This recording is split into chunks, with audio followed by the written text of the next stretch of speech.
Hi, Ruth. How are you? Good. How are you? Is it Sorry. as hot there? Is it as hot there as it is here? Yeah, it's in the 90s. It's very unpleasant. Okay. Yeah. Well, you're in DC and it can be hot in the summer and humid. I'm in Yeah. the Portland, Maine area and it shouldn't be this hot. It's like No, it really should. 86. I'm going Yeah. to Portland, Oregon on Sunday. It's like 104, 105. It's I been over. think you can have your cooked salmon and you won't have to do more than just go down to the wharf. Today on the Women Mind the Water podcast, I am speaking with Ruth Trevarrow. Much of her work focuses on nature. She has done an extensive series on animal bones using scratchboard, renderings, prints, and hardboard silhouettes. Today, we will be discussing her block prints. The Women Mind the Water podcast engages artists in conversation about their work and explores their connection with the ocean. Through these stories, Women Mind the Water hopes to inspire and encourage action to protect the ocean and her creatures. Our guest today is Ruth Trevarrow. Ruth has worked in many mediums, but she particularly loves cutting blocks to use for printing. The blocks Ruth cuts can be made of wood, linoleum, cardboard, or foam. Ruth grew up in the Washington, D.C. area and says she benefited from being close to the National Museum system. Proximity to the Smithsonian collections provided her with many opportunities to study natural history specimens. Welcome, Ruth. I'm looking forward to learning about your printing process and your evolution as an artist, particularly your water-inspired images. Let's begin with a discussion of the art of block printing. What about this art form interests you? That's a good question. I think I like the artwork that I make. And when you paint something, there's one. And when you make a print, you can make more than one. And so it's easier to give it away. I also, I've been an artist for a long time, and I used to really struggle with how much.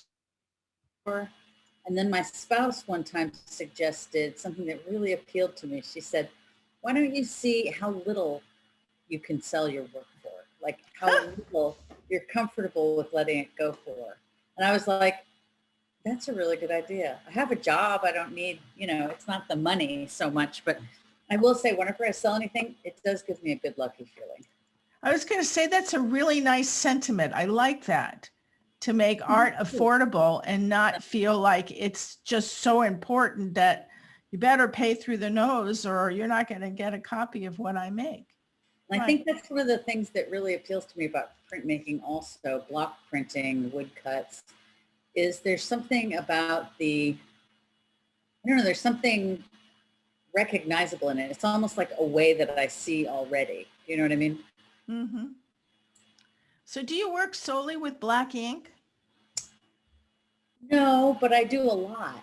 And I think probably, again, one of the reasons I do that is because I wouldn't say that's how I see, but that's how I record, right? So all artwork that I do, even if I were doing photography or sculpture or an audio installation, I just did one of those, begins with making marks on paper, Mark making is some point in our development as a species, as I understand it, like in caves and such, that making marks about ourselves and our experience. So all of my work starts with drawing, and usually that's in gray or black. And I think that it becomes a kind of rendering things with line and shade and texture and black on white, or vice versa. It's sort of become like a visual vernacular for me, like a vocabulary or a way of communicating. How do you select the medium on which to carve the image? That's a good question. Sometimes I think about the complexity of the image. If it's a very complicated or detailed image, then I would choose something that is more durable and can take the cutting, because the instruments are very sharp. You have to sharpen them often. And so I might choose wood, or I might choose linoleum. I use a lot of linoleum because it is sort of a neutral surface. It doesn't have a texture. It doesn't bring something to the print other than its stability. And artists have used linoleum a lot for a long time, and I trust their judgment. I mean, I've experimented with other materials. I do love carving in wood. It takes longer and it is more difficult. It's not as, I don't know, I wouldn't say forgiving exactly, but, and sometimes I carve just on whatever is at hand. One day I was standing out on the dock that I built into a lake we have a family house on in Michigan, the Upper Peninsula of Michigan. And I was just mesmerized by the surface of the water, the light on the water, you know. And I reached in my pocket and I had my pocket knife and I had a little scrap of linoleum from my studio. So I just opened my pocket knife and I held that scrap of linoleum in my hand and I just scratched away on there looking at the water. And that's one of my favorite prints in the last 10 years probably. It's like a sketch of the surface of the water on a scrap, you know. And then in this current project that I'm working on, I'm experimenting with using an inexpensive, very homogeneous textured foam to create color areas, blocks of color behind the black line print, which will be the last block to print, so that they will have some color in them. So what is your process for creating the image on the block? That's a good question too. I think I could be described as perhaps a little obsessive. A lot of scientists and artists are, you know, and I will study, I see something that I like and I just become transfixed, whether it's the surface of the water or the shadow of the trees or some insect, a fish in the water. That's something that's very fascinating to me, or fish. Seeing fish under the water, going about their business, you know, eating or mating or chasing each other or hunting and hiding. And I'll just study something for a long time. The best place to study it is out in nature, but oftentimes I'll look at pictures or I'll take pictures of things and bring them back. And sometimes I'll even, and I recommend this to younger artists, that I'll draw right on top of a photograph I've taken. You know, I'll print it out on a, you know, printer at Kinko's or FedEx or something, and I'll just take my black pen and just draw right on top of it and see what I learned from copying it. You know, a lot of times I think I'm not so creative as I am copying nature. You know, I'm looking at something and I'm studying it over and over and over again, and I'm deciding what lines I like the best, what are the most beautiful. And then I've become sort of fluent, for me, in what I see in that thing. And then eventually I'll get around to making what I want the drawing to look like. For this project, I've described a little bit from the Potomac Conservancy. I just drew and drew and drew and drew the osprey. And eventually I came up with a composition that I wanted to use. It's almost like an illustration showing its environment and the Potomac River. And then I need to reverse the image and put it on the block. And that can be achieved in a number of ways. But one of my favorites is covering the back of the paper with pencil and then, you know, well, no, covering the front. Oh my gosh, it's so complicated. You have to reverse the image. And so what I'll do is I'll draw on top of whatever the final composition is that I've made, turn the paper over and tape it down face down on the block that I'm going to carve, and then rub that. And then that reversed image is transferred onto the block. And that's where I begin. How do you go about selecting a subject, and particularly what inspires you to select water-related subjects? Some of my best memories are by water, you know, like, and I find I am calmed and mesmerized by water. The surface of water, I described looking at fish. I like being on the surface of water. I remember as a kid, I would go out late at night, you know, it didn't have to be that late because it's so far north. Very little light pollution in the skies there. And I would go out in the rowboat. I would lay down and I would look up at the sky And then I remember one time sitting up and noticing that everything in the sky was reflected on the surface of the water, like everything. And Right. I felt it was a little trippy. I felt like I was floating on the sky, and I could even see it was the Perseid meteor shower, and I could see shooting stars on the surface of the water. So it's like magic to me. And it is, most of our planet is covered in water.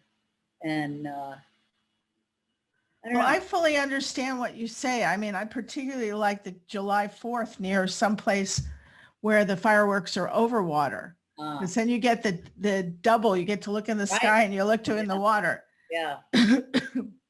So can you tell me a story about one of your water-related prints, how the idea for the image moved from the concept to the final print? And for those who are listening to an audio-only version of the podcast, can you describe the artwork? Yes. I will describe one of the 4 prints that I'm creating for the Potomac Conservancy. They asked me to make 4 prints for one of their annual fundraising projects.